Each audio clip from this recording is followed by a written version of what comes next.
Nagkasa ng surprise random drug testing sa mga tsuper ang otoridad dyan sa mga terminal ng bus para masiguro ang kaligtasan ng mga biyaherong pauwi sa kanilang mga lalawigan ngayong long holiday. Maluwag pa sa ngayon ang ilang mga bus terminal, kakaunti pa lamang po ang pasahero. Kabilang na po dyan ang Parañaque Integrated Terminal Exchange o PITEX, kung saan inaasahang nasa 2.5 milyon ang dadagsang mga commuter sa susunod pong linggo. At para mapanatili ang kaayusan sa terminal, nagtalaga na rin po ang pambansang pulisya ng kanilang mga tauhan na siyang tututok sa mga bagahe po ng mga pasahero, katuwang yung pong mga security guard. Kunin natin ang live report ni Erlo Bringas. Erlo.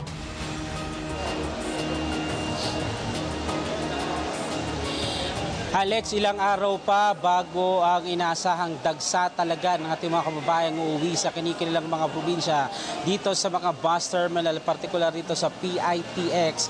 Ay naganda na ang ating pamahalaan at iba pa mga law enforcement agencies para matiyak nga yung kaligtasan ng mga bibiyahe ngayong long holiday. Isa na nga dyan sa isinagawa kaninang umaga ay yung ginawang random drug testing doon sa mga bus driver ng provincial bus sa bahagi ng Cubao, Quezon City. At dito naman sa bahagi ng PITX ay tiniyak nilang nakahanda ang mas mahigpit na safety measures para masigurong ligtas ng ating mga kababayang uuwi sa kanilang mga probinsya.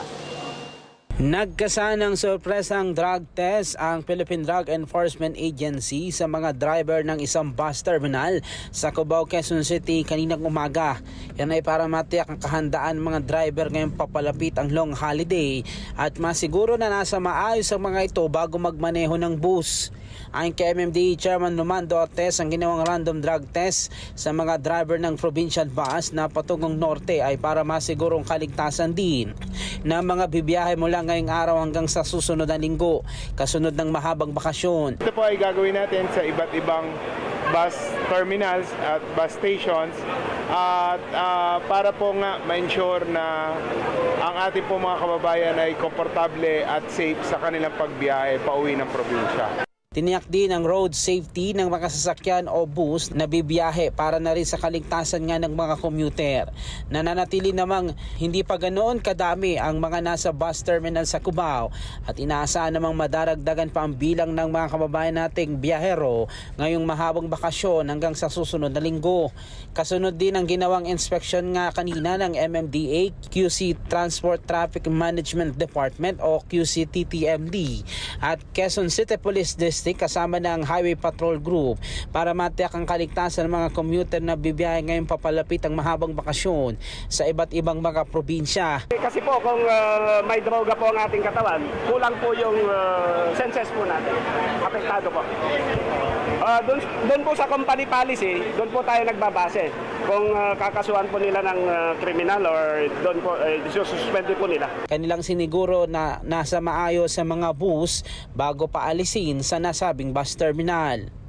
Nagpaalala naman ang PNP sa mga tutungo sa mga bus terminal lalo na sa Cubao para sa mga bibiyahe pa norte na maging alerto at i-report kaagad sa otoridad ang kahina-hinalang mga galaw lalo na ng mga kawatan. Nagpaalala din ng ilang pamunuan ng mga bus terminal sa Cubao, Quezon City na wag nang dalhin ang mga ipinagbabawal sa loob ng bus para nang sa ganun ay hindi maabala at maging mas maayos at smooth ang pagbiyahe.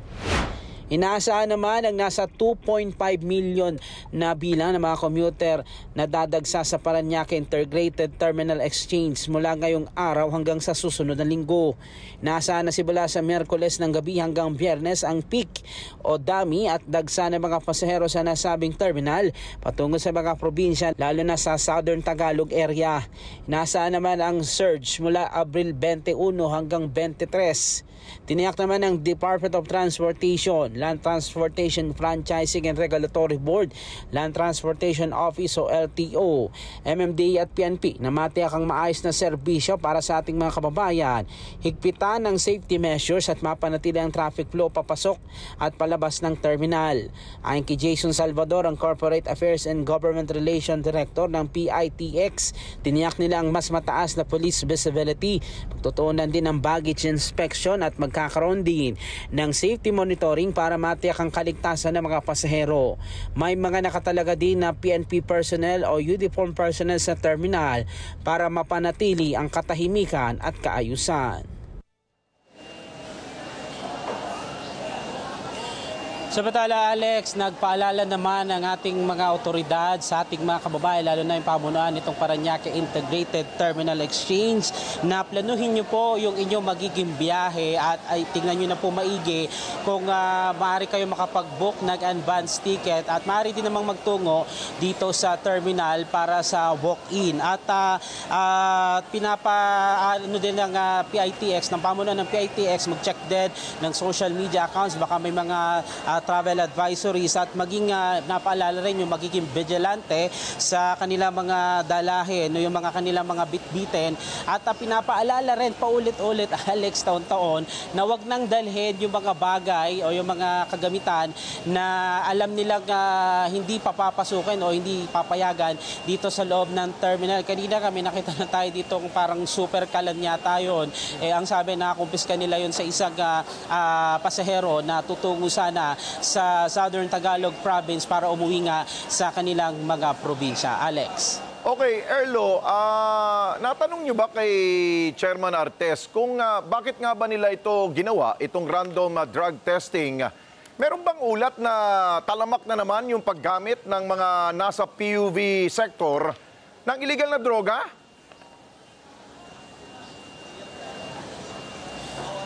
Alex, sabi ni Chairman Artes, ito para masiguro lang na nasa tamang kondisyon, pag-iisip at behavior yung driver na magdadrive o magmamaneho ng isang provincial bus. Ito parang kumbaga prevention lamang para nang sa ganon agad na patigilin or wag nang pagbiyahe pa yung driver na posibleng magpositibo doon sa drug testing. Pero as of now, Alex, ay wala pang ibinigay sa atin pamunuan ng MMDA, pero mukhang hindi lahat naman sila ay negative doon sa tinatawag na random drug testing. At possible next week ay muling maulit yan, lalo na dito sa bahagi ng PITX para nang sa ganun matignan ng lahat ng driver at maging safe yung ating mga kababayang uuwi sa kanilang mga probinsya, Alex. Oo, kaya kung inaalam yan, dahil nga para kasing ningas kugon at panapanahon lang kung ganito, mahabang biyahe, mahabang bakasyon, doon lang nila ginagawa. Bakit hindi nila gawin na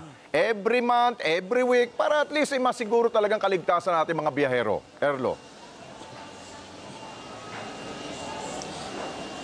Well, Alex, tinitignan na rin nila yung isang anggulo, no, para na nga doon sa mga regular na bumibiyahit pa rin la pa-probinsya. Actually, hindi lang dapat sa mga provincial bus, kundi sa mga city buses na rin para ma-make sure na hindi magmamaneho yung isang driver na under the influence of drugs. Kasi mahigpit na ipinagbabawal talaga yan, Alex. Lalo na, di ba ang proseso sa mga kumukuha ng lisensya, meron mo ng drug testing, pero kung ikaw ay positive, ay hindi ka papasa doon at hindi ka pwedeng maaaring maging driver's license holder para magmaneho ng isang sasakyan, mapapubliko man o pribado, Alex. Ayun, siguro panghuli, bakit wala yatang LTFRB dyan? Bakit MMDA at HPG, police lamang ang nandyan?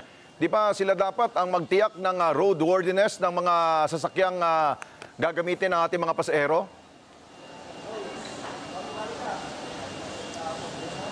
Well, wala na nabanggit si Chairman Artes, Alex, no? Pero last week ay nakapagbigay naman na daw ang LTFRB ng mga special permit at tiniyak nila na yung mga binigyan ng special permit na makabiyahe ngayong long holiday ay mga safe or nasa sumunod sa regulasyon para nang sa ganun maging safe nga yung ating mga commuter patungo sa kanilang mga probinsya, Alex. Ayun, sige. Maraming salamat sa iyo. Total, maaga pa naman, no? Meron pang next week. Pwede pa silang mag-ikot ng mga tauhan ng LTFRB. Erlo Bringas, mata natin dyan sa PITX.